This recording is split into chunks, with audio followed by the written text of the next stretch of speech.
미래 성장 산업하고 비교했을 때 해상풍력은 상당히 높은 수준의 성장이 예상이 된다. 한국의 해상풍력 시장도 이미 이 J커브의 문 앞에 와 있다고 판단합니다. 영국이나 대만 못지않게 단기간에 해상풍력 시장 규모가 급성장하는 변곡점을 맞이하게 될 것입니다.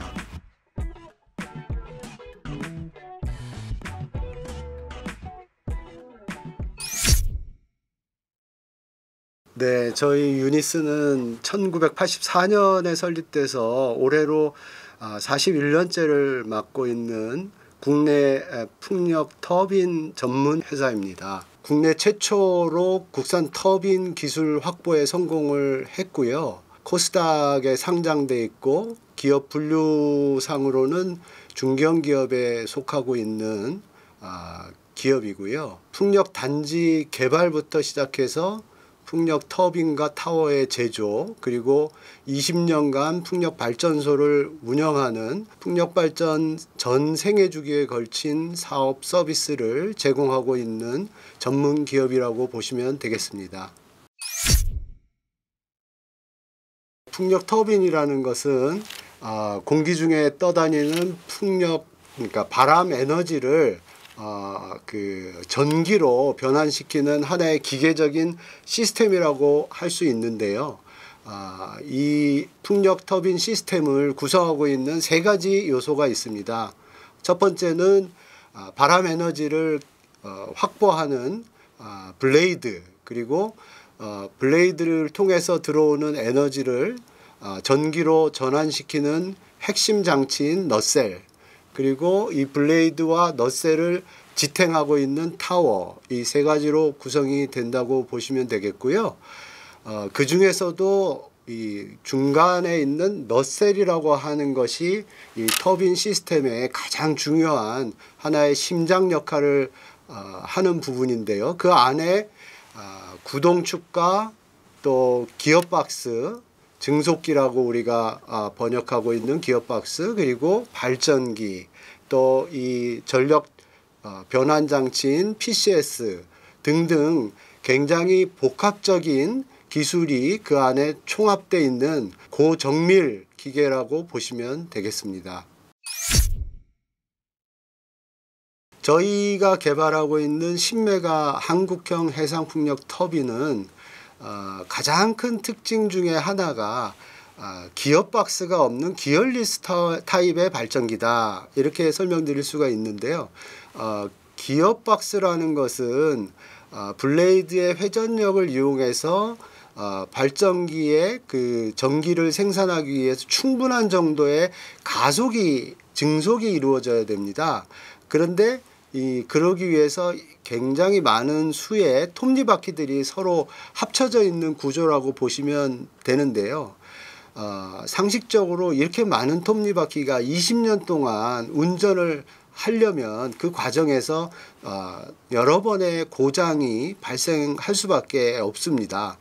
해상에서 기어박스 부분에 고장이 발생하면 육상보다 훨씬 많은 비용을 들여서 수리를 해야 되기 때문에 해상 터빈은 기본적으로 기어박스를 안 쓰는 이 기어리스 타입의 발전기를 선호합니다. 그게 유리합니다. 저희가 이 기어리스 타입의 발전기를 개발하기에는 굉장히 비용도 많이 들고 그 고기술, 지금 전 세계에서 이 기어리스 타입의 발전기를 개발한 나라는 딱 5군데밖에 없습니다. 그 정도로 고급 기술이라고 볼 수 있는데요. 어렵지만 저희가 노력해서 그 기어리스 타입 발전기를 개발을 했고요. 해상에 그 비싼 풍력 터빈을 설치를 했는데 육상처럼 20년만 쓰고 폐기해야 된다면 경제성 면에서 불리합니다. 해상 풍력 터빈은 내구 수명을 길게 가져갈 필요가 있고요. 그래서 저희는 아예 처음부터 설계 수명을 30년으로 잡아서 터빈을 개발을 했습니다. 저희 터빈은 지금 이 실증 마무리 단계에 도달했고요.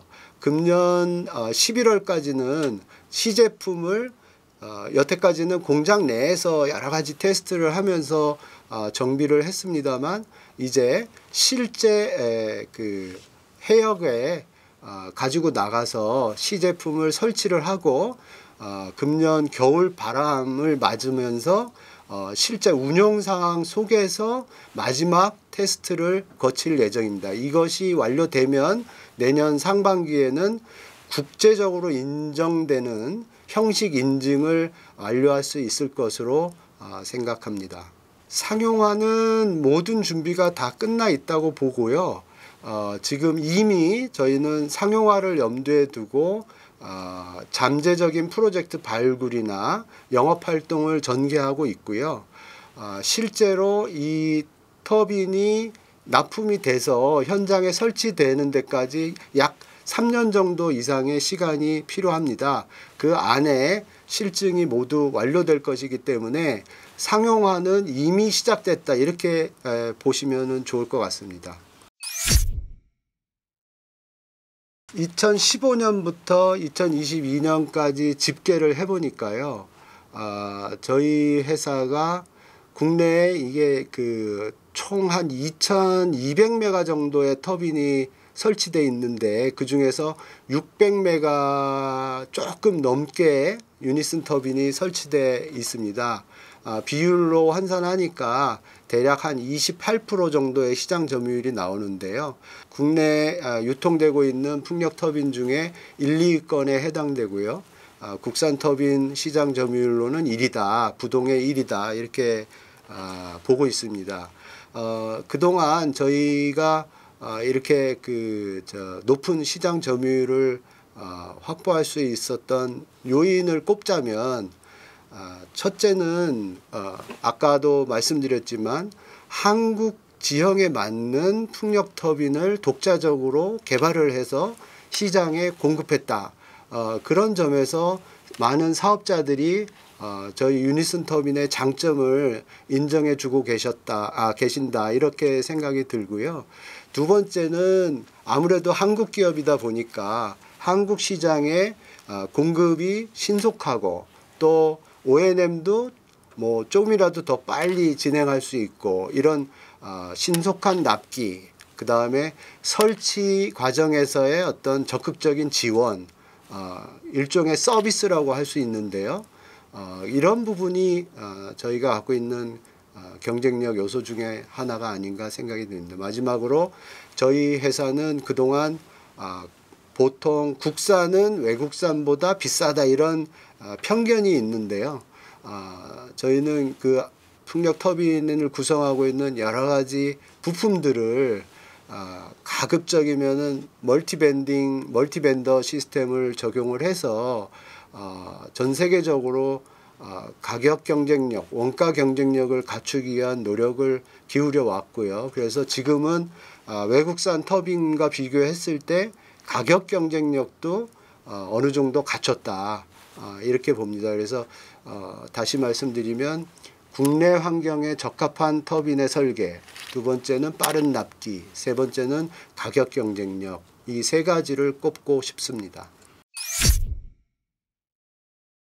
저희가 풍력 사업을 시작을 하고 독자적인 터빈 기술을 확보한 다음에는 어떻게 양산 체제를 구축할 거냐 하는 부분에서 고민이 많았고요. 2008년부터 지금 경상남도 사천에 8만 평 부지의 풍력 전용 공장을 건설했습니다. 그래서 국내에서는 유일한 풍력 전용 공장이다, 이렇게 말씀드릴 수 있겠고요. 이 공장에서 1년에 500메가와트의 터빈과 타워를 생산할 수 있는 규모다, 이렇게 보시면 되고요. 가장 큰 특징 중에 하나는 저희가 위치해 있는 공장 바로 앞이 바다입니다. 그리고 바지선이 정박할 수 있는 저반 시설을 갖추고 있고요. 아시다시피 풍력 터빈은 굉장히 규모도 크고 중량이 많이 나가서 육상 운송이 힘듭니다. 저희 공장처럼 해상 운송이 용이한 입지 조건을 갖추지 않은 경우에는 사업 자체가 불가능하다고 할 수 있는데요. 그래서 굉장히 희소성이 있는 입지 조건을 갖추고 있고, 그런 점에서 세계적인 수준의 공장들하고 비교해도 굉장히 그 훌륭한 경쟁력을 갖추고 있는 풍력 전용 공장이라고 보시면 되겠습니다. IPP라고 하는 것은 이제 독립 전력 공급 사업자라는 의미인데요. 그동안 한전과 한전 계열 공기업들이 이제 어떻게 보면 전력 생산을 전담해 왔죠. 근데 풍력이나 태양광과 같은 재생에너지 분야가 새로 시작되면서 이 IPP 사업이라는 것이 만들어졌습니다. 저희 회사는 이 풍력 터빈 제조뿐만이 아니고 이렇게 풍력 발전 단지를 개발하고 건설하고 운영하는 이런 사업에도 그동안 많은 실적을 만들어냈는데요. 총 14곳의 풍력 단지를 그 IPP 사업으로 만들어냈고 그 용량으로 따지면 500메가가 넘습니다. 이제 대표적인 게 2005년에 건설된 이 영덕풍력이 국내에서 최초의 상업용 풍력단지다 이렇게 보시면 되고요. 2006년에 강원풍력 같은 경우에도 저희 유니슨이 직접 개발한 IPP 사업으로 개발한 풍력단지인데요. 이 풍력단지는 2006년 그러니까 20년 전에 저희가 만들었습니다만 아직도 98메가 국내 최대 풍력단지라고 하는 타이틀을 유지하고 있을 정도로 굉장히 의미가 있는 프로젝트였습니다.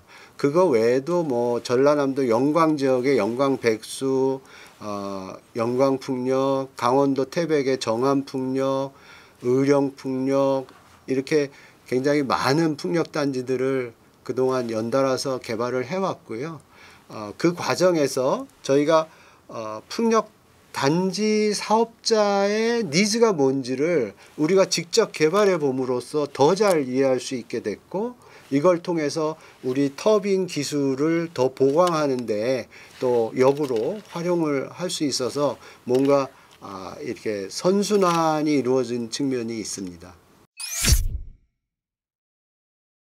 지금 뭐 여러분도 뭐 다 겪고 계시지만 뭐 기후 변화로 인한 전 지구적인 어떤 피해 상황이 날이 갈수록 심각해지고 있고요. 이런 부분에서 전 세계적으로 기후 문제 대응을 위한 녹색 에너지의 확대 보급이라는 국제적인 합의가 어느 정도는 이루어지고 있다 이렇게 보여집니다. 가장 최근에 2022년에 유엔 기후당사국 총회가 열렸는데요. 거의 뭐 대부분의 참가한 그 150개 넘는 나라들의 대표자들이 앞으로 2028년까지 풍력과 태양광을 포함한 재생에너지 비중을 지금보다 3배 이상 확대하자 일치된 목소리를 냈습니다. 저희가 이제 그 통계를 보면 전 세계 풍력 발전 규모, 누적 설치 규모가 1000기가가 넘는데요. 1000메가를 합쳐서 1기가라고 하고 1000기가를 합쳐서 1테라라고 하는데 이렇게 1000기가와트를 넘을 정도로 지금 풍력은 뭔가 그 일반화되어 있는 느낌이고요. 그거보다 더 중요한 거는 앞으로의 발전 속도인데 1000기가와트의 누적 설치 규모가 앞으로는 1년에 100기가 내지 120기가씩 늘어날 것이다. 그러면은 단순히 그 숫자로 환산하면 연평균 성장률이 10%가 넘는다는 소리인데 이렇게 빠르게 성장하는 산업은 여태까지 그렇게 흔하지 않았다고 보고요. 그 중에서도 해상풍력은 많은 전문가들이 향후의 발전 속도가 굉장히 빠를 것이다. 그래서 연평균 20% 정도의 성장세를 구가할 것으로 그렇게 예상을 하고 있습니다. 최근에 AI 반도체라든지 전기차라든지 또 배터리 이런 분야가 미래의 어떤 그 성장 산업으로 거론이 되는데 이런 미래 성장 산업하고 비교했을 때 해상풍력은 상당히 높은 수준의 성장이 예상이 된다. 그렇게 보여지고요. 상식적으로 봤을 때 기후 문제가 해결되지 않는 한 또는 뭐 내일 아침에 갑자기 기후 문제가 다 해결됐다. 더 이상 필요가 없다 이렇게 사람들이 판단하지 않는 한 풍력 또 그중에서 해상풍력은 앞으로도 계속 늘어날 수밖에 없는 그런 그 고성장 분야라고 볼 수 있습니다. 현재까지 그 한국 해상풍력 쪽 실적을 따지자면 그렇게 뭐 충분히 잘해왔다고 하기에는 좀 어렵습니다. 탐라해상 30메가부터 시작해서 한림해상 100메가, 서남해 실증 60메가 등등 현재까지 실적은 대략 300메가 정도에 불과한 상황인데요. 반면에 시장에서 해상풍력을 앞으로 추진하겠다고 발전사업 허가를 낸 사업자가 30기가와트에 달합니다. 이 사업자들이 잠재적으로는 해상풍력 터빈에 대한 수요를 갖고 있습니다만 본인들이 신청한 인허가가 완료되지 않음으로 해서 잠재적인 수요가 실질적인 수요로 아직 전환이 안 되고 대기 상태에 머물러 있는데요. 이 인허가에 걸리는 시간이 대략 5년에서 7년 정도 걸린다고 하고요. 그 과정에서 굉장히 해수부, 산업부, 또 환경부 여러 부서에 걸쳐서 꼭 받아야 되는 필수적인 인허가 사항이 굉장히 많습니다. 한마디로 인허가 절차가 굉장히 복잡하고 시간이 많이 걸린다는 의미인데요. 이 문제를 해결하기 위해서 금년 2월에 국회에서 해상풍력 특별법을 통과시켰습니다. 그리고 지금 시행령을 만들고 있는 과정이고요. 내년 2월부터는 본격적으로 이 법이 시행이 된다고 할 수 있는데 이 법 안에 따르면 인허가 절차가 앞으로는 훨씬 더 간소화되고 또 원스톱숍이라 그래서 모든 인허가에 필요한 사항들을 이렇게 시간 순으로 이렇게 하나하나 따라가면서 하면서 5년 7년 걸리던 거를 한 테이블에 올려놓고 한꺼번에 검토하고 한꺼번에 판정을 내고 그래서 인허가 절차가 단순화되고 간소화되고 또 소요 기간도 지금보다 2배 이상 빨라질 것으로 기대를 합니다. 그러면 해상풍력 시장이 훨씬 더 활성화될 수 있을 것이라고 보여지고요. 또 최근에 기후에너지부 출범이라든지 새로운 정부가 추진하고 있는 재생에너지 확대 보급의 이 청사진이 조만간 발표될 것으로 기대를 하고 있습니다. 에너지 고속도로도 훨씬 더 속도감 있게 진행될 것이라고 기대를 하고요. 해상풍력 시장에서의 성장 패턴 중에 하나가 이제 J커브 성장이라는 것이 있는데요. 이제 말 그대로 초반에 준비하는 기간은 굉장히 느린 속도로 이렇게 진행이 되지만 어느 정도 무르익어서 이 터닝 포인트가 만들어지면 그때부터는 굉장히 빠른 속도로 성장을 하게 된다는 그런 건데 영국의 사례를 보면 2005년 당시에 해상풍력 누적 설치 용량은 1기가와트에 불과했습니다. 그러나 정부의 강력한 정책 지원과 입지 개발 그리고 공공 민간 부문의 대규모 투자가 맞물리면서 2023년에는 무려 15기가와트까지 확대되었습니다. 특히 2015년 이후 신규 설치가 매년 수 기가와트씩 늘어나면서 곡선이 거의 수직에 가깝게 치솟았습니다. 대만 역시 2017년만 해도 해상풍력 보급 실적이 전무한 상태였습니다. 그러나 정부가 계획입지 제도를 도입하고 국제 메이저 사업자와의 협력 모델을 구축한 이후 불과 6년 만에 2.25기가까지 성장했습니다. 2025년 이후로는 매년 1기가와트 이상의 신규 설치가 예상되며 2035년에는 누적 15기가와트에 달할 것으로 전망됩니다. 이 두 나라의 공통점은 첫 번째 제도 기반 마련, 두 번째 공공 민간 대규모 투자, 세 번째 공급망 구축이라고 하는 3단계가 짧은 시간 안에 순차적으로 이루어졌다는 점입니다. 그 결과 초기에 완만한 성장세가 한순간에 폭발적으로 전환되는 J커브 효과를 만들어낸 것입니다. 저희 유니스는 한국의 해상풍력 시장도 이미 이 J커브의 문 앞에 와 있다고 판단합니다. 앞서 말씀드린 해상풍력 특별법의 시행, 기후에너지부의 신설, 국산터빈, 인센티브 제도 등이 본격적으로 작동하기 시작하면 우리나라도 영국이나 대만 못지않게 단기간에 해상풍력 시장 규모가 급성장하는 변곡점을 맞이하게 될 것입니다. 우리나라에서 이제 모든 해상풍력 사업자가 거쳐야 되는 마지막 이 관문이 정부에서 시행하는 풍력 고정가 입찰이라는 건데요. 금년에 시행된 이 풍력 고정가 입찰에서 공공부문에 대한 별도의 심사 기준이 적용되기 시작했습니다. 그 내용을 보시면 공공부문이 일정 비율을 차지하고 있는 사업의 경우에 본인들의 판단에 의해서 공공트랙 신청을 할 수가 있는데요.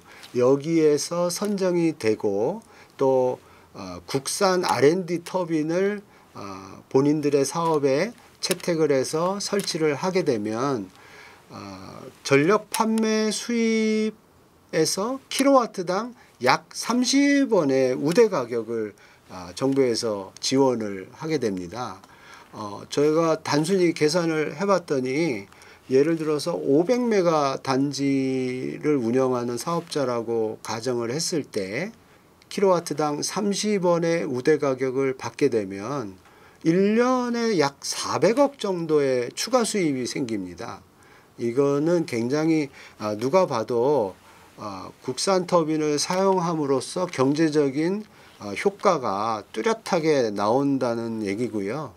바로 이 점 때문에 정부가 공공트랙을 신설을 하고 그 안에 국산 R&D 터빈을 사용할 경우에 우대 가격을 주는 것이 사업자들한테는 분명한 시그널로 작용을 할 것 같고요. 이 국산 터빈을 자발적으로 사용하게끔 만드는 충분한 동기부여가 된다고 봅니다. 향후에 이런 공공트랙은 점점 더 확대해 나가겠다는 게 정부의 정책적인 의지이자 방향이고요. 이를 통해서 국내의 어떤 풍력 터빈 공급망이 더욱 확대될 것으로 기대가 됩니다.